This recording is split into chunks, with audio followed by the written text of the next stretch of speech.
You are watching Channel Adrian TV. Yo, YouTube, Rumble, Facebook, wherever you're watching this, welcome back to another reaction video. As y'all know, I'm into sneakers, and I came across this video. I thought it'd be dope to react to. It deals with inside the secret world of sneaker authentication. We all know how fakes are becoming nearly identical to actually authentic products, and we have seen over the previous years how factories have been saying they're literally the same ones built in the same factory. But that'll be another video for another day. So I thought it'd be dope to do a video on this because I'm in the shoes, and other people who are into sneakers are constantly worried if their shoes are fake because they're so well produced now. Before we get into this video, I just want to give you a heads up. I am getting the steel grade 10s. I did get them. They're actually on the way. So hopefully they'll be here before Saturday, the actual release date. I can actually do a full detailed review on them. And yes, I did pay resale price because it's going to be limited, number one. And then the area I live in, there's no tier 1 stores around me, so I'm not going to be able to get them. Then number 3, I know trying to get those shoes on the sneakers app is going to be nearly impossible. But if for some reason I am able to come across a pair, I will try to get a second pair because I do want to get another pair to hoop in, because out of all the Jordans, I like to hoop in the 10s. But I don't want to get into that. That'll be another video. So let's get into this one. Sneakerheads, resellers, and collectors all live by one golden rule, and that is keeping your sneakers real, verified, authentic, 100% legit. But what if I told you the entire sneaker authentication system was just built on an illusion? In today's video, I decided to do a deep dive into the secret world of legit checking sneakers, and what I found was pretty surprising. And here's how you might be walking around with a fake pair of sneakers yourself without even knowing it. Let's get into this.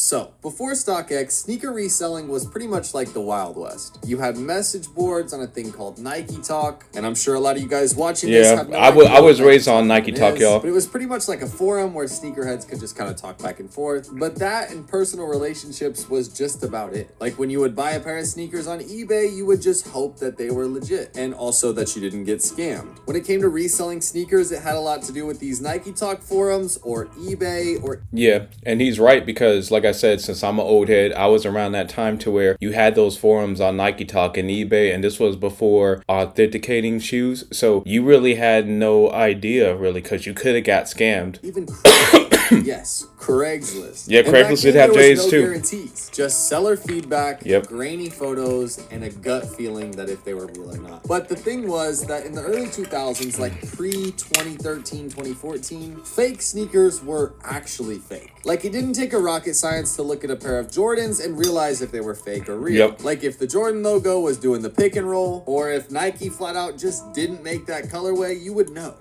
Like back in my day, a lot of people had those Burberry Air Force Ones that were fake. You could spot a fake pair of Jordans from a mile away. But like I said, this was back in like pre-2013. And platforms like Flight Club and Stadium Goods, they tried to bring some sort of trust into the system, but the resale game was still inconsistent. There was no pricing guide, no standards, it was just hype. And keep in mind, back in the day, being a sneakerhead was a very small niche thing. It wasn't as popular as it is today. But then things started to change. I blame that on social media and Instagram. Sneakers, so did the fake. Because people care about how they look and dress now. Like they were before, these were high quality replicas. Some people call these super fakes. And factories overseas began perfecting every stitch, every box label, and even the smell. And by 2015, the line between real and fake was super thin. And the general public that was not a diehard sneakerhead might have bought a fake pair of shoes without even knowing.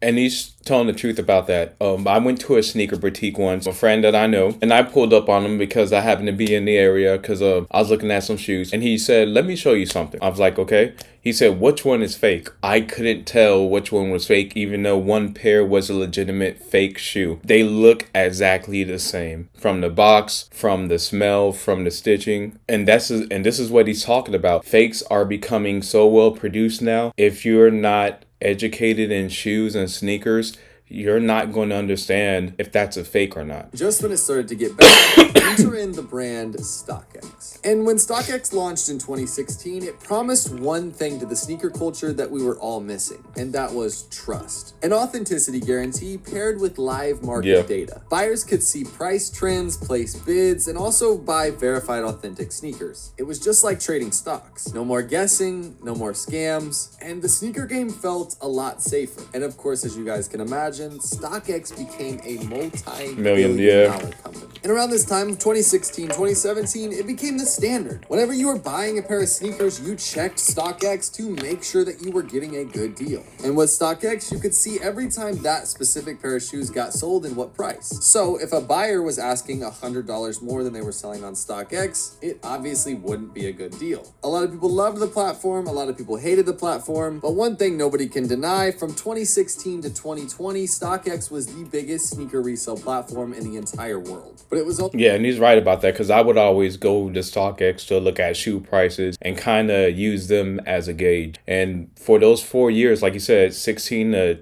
2020, StockX was the main place for everybody, not only Jordans, New Balances, Air Force Ones, special collab sneakers, you name it, even clothing apparel. Most people would go to StockX. Only a matter of time before cracks started to show. Because you see, here's the catch. How do you verify something when fakes are getting better every year? And also, what qualifications are there to be a legit checker? Like, there's no degree you can get, there's no college you can go to, there's no school that you can go to learn how to authenticate sneakers. Like, what does it take to get this position, and what is on your resume previously that would make you more suitable for this job? A lot of people started to question this of like, how do you become like an expert? And with the rise of StockX, there was millions of orders by the day, and I'm sure that there was some legitimate experts, people that have been dealing with sneakers all their life, like the type of person that maybe resold hundreds of pairs of sneakers. But as StockX grew, they were in demand of more legit checkers, because every order on StockX had to be sent to their verification center so that it could get verified. So for those of you who don't know, StockX doesn't just sell shoes. They are the middleman in between the seller and the buyer. The seller would sell something on StockX, they have to go to the verification center in the middle, and then once they get verified authentic, then they get shipped to the seller. So therefore, you could never get scammed. But StockX grew way faster than they ever could have imagined, and they began hiring legit checkers and training them in-house. There was no national standard, there was no certification, and according to some insiders, some of these verifiers that worked as an authenticator in this whole StockX warehouse, some of them were working warehouse jobs doing manual labor just weeks before, and some of these insiders stated that they really weren't that familiar with sneakers and hype items. Like, they just applied for the job and got it. And since they grew way faster than they could have ever imagined, mistakes started slipping through. It's no different than in the medical field when you hear nurses and doctors saying they don't have enough staff to assess all of their patients. The same thing applies here. And I know a commenter said this comment, and I agree with them. Nike should actually have a department for authenticating shoes, to where you could send in your shoes and Nike can make sure they're legitimate, and if they're not, Nike could tell you why. And I've always thought to myself, that's a dope idea. If they did do that, I think a lot of people, especially who are into sneakers, would appreciate that, because I could send it to Nike. If they tell me it's fake, they could leave a deep and brief detailed description of why it's fake, and then I would go back to StockX, Go, eBay, wherever you got the shoe from, and then tell them I want my money back. TikTok started to show fake sneakers with StockX tags on them. Customers were sent pairs with flaws on them and very obvious red flags, and people began to stop trusting StockX. And this is my personal opinion, but it got to a point to where StockX was no longer authenticating sneakers, they were just making sure that you were getting what you ordered. Like, for example, they would check that the sneakers weren't worn, they would check that there was a left and a right sneaker, they would check that there's no big factory defects or something like that, and then they would send them on their way. They weren't really authenticating them and looking at this sneaker under a crazy microscope. But another problem that StockX had at the time was that they didn't offer refunds. So for example, if you bought a pair of sneakers and they went through authentication and then they got to you and you found out that they were fake, there was quite literally nothing you could do about it. Yeah, and he's right about that. And I think they do give store credit, and also if you go to StockX, they also took down their 100% authentic tab because of getting caught with fakes. And then that lawsuit that Nike did because Nike found out they were selling fakes. When fakes become exactly identical than the actual product itself, it's hard to tell. I'm sure the most educated person who knows everything about shoes may have probably passed a fake, because when I saw fakes before in person, they look exactly identical. Because the authenticator has already authenticated them, said that they were good, and sent them on their way. So no refunds. And this became a huge problem because sometimes people were not happy with what they got, whether they were fake or flawed, or sometimes there would be 2 different size shoes or whatever. And multiple TikToks began being posted about this. There's plenty of YouTube videos out there of people who have bought from StockX and they got fake shoes or they got mixed match stuff. With social media, there was no hiding what was going on. And while StockX was in the spotlight when it came to mainstream media, secretly in the shadows, these fake sneaker companies were getting better and better by the day. Told you, and man. The people that knew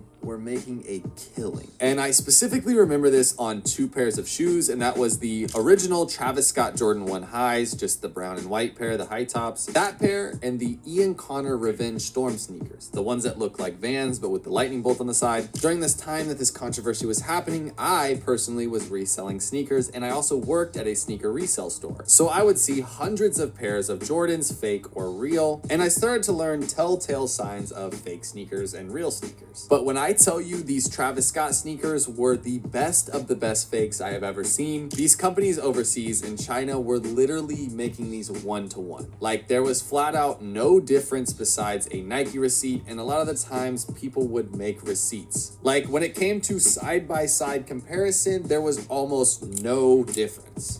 And see, that's what I was talking about. Now, I know some people are going to say, those shoes are only $20 anyway. You're paying that much over the original price of how much they cost to make those shoes. Some shoes even cost, what, $5 to make? I agree with that and understand that. So that's why some people use other sites now to where they'll actually wear replicas or fakes, because since they are so well produced now, like he just said, I'd rather just save the money and wear the fake than actually buy the authentic one at a higher price point. And for the most part, like I said, I'll do this in another video about, are those same shoes actually built in the same factory, which Nigo, the creator of GRAPE, actually said he did do, which I'm also going to do a video on that. But either way, if you wear fakes, like, I don't judge. You do whatever you want, because at the end of the day, it's your own money. And then if they're literally made at the same factory, I can understand why you would wear fakes or replicas, which I believe that's what they call them.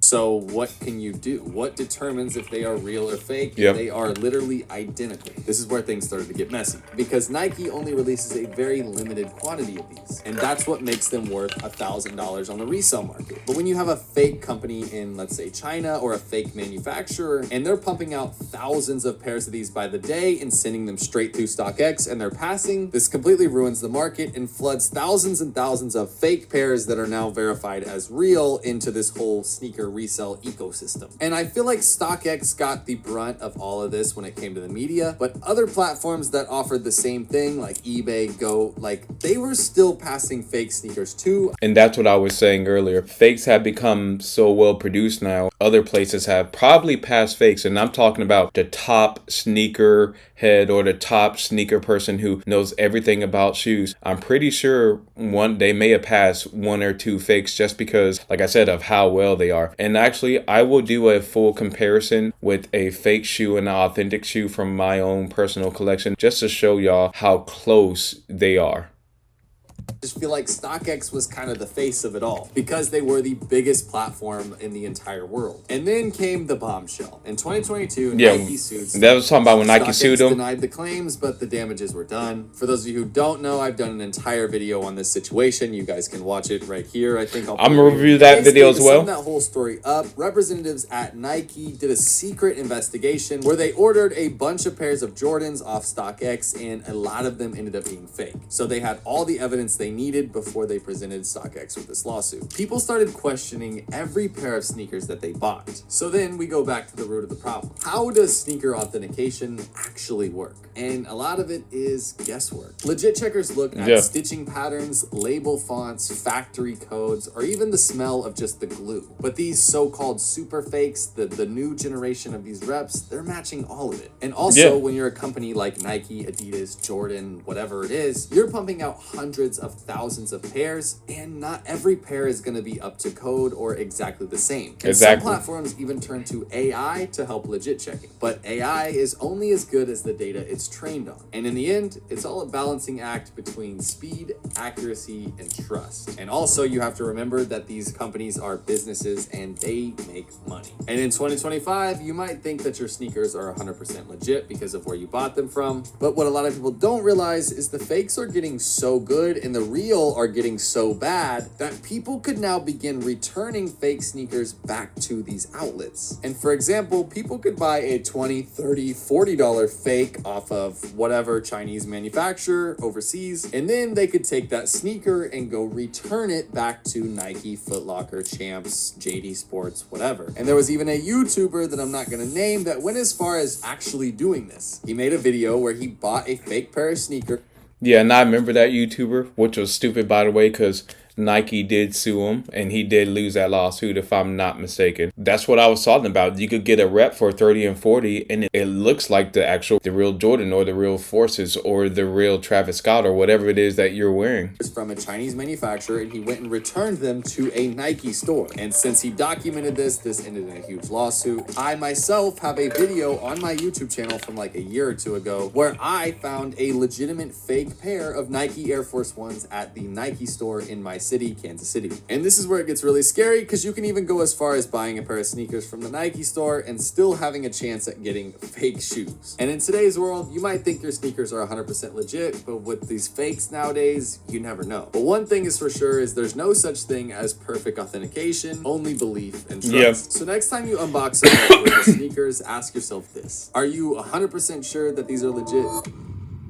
And that pretty much wraps up today's video. And now, I'm not bashing any platform, StockX, eBay, Go, nothing like that. I have bought and will probably continue to buy sneakers off StockX, Go, eBay, whatever. This video was made just more for awareness, I would say. I feel like a lot of people have a genuine hatred towards some of these platforms. But like I said, in 2025, it's really hard with these fakes overseas. They're getting really, really good. And yeah, guys, I've kind of dropped down to only doing one video a week now. I used to do every Wednesday and every Sunday, but I've been trying to focus on making sure my videos are really good and really high quality, and making sure you guys get the absolute best video possible. So yeah, if you guys want more videos, go to my Instagram. I try to post on there every day, and all the videos that don't make the cut for YouTube end up on my Instagram and also my YouTube shorts. So yeah, I want to say thank you guys for all the people that stuck around, that are still here. I love you guys so much. And if you haven't already, like, comment, subscribe, hit that notification bell so you get notified every time I post. And yeah, guys, that's pretty much it for today's video. We'll see you guys hopefully next Wednesday. Peace out. And y'all, that's it. A dope video. I'll definitely leave the link to the original video in my description. The only thing I feel bad about this is, since fakes are becoming so well produced, some people either fall on hard times or want to sell their shoes, and you go to these sneaker conventions or sneaker boutiques and they actually find out they bought a fake pair of shoes, which is the sad part. Because me personally, like I said, with all my shoes, I hoop in them, I wear them to the gym, I wear them when I'm going around doing errands. So all of my shoes I actually keep. I don't ever sell them. But for the people who do buy their shoes and decide to sell them and they find out they're fake and they spend so much money on it, I do feel bad for them. So y'all, I just want to say I appreciate all the support. Remember, if you want sneaker reviews, sports reaction videos, morning motivation, Sunday motivation to get you through the week, any video you could think of, subscribe to Channel Adrian TV.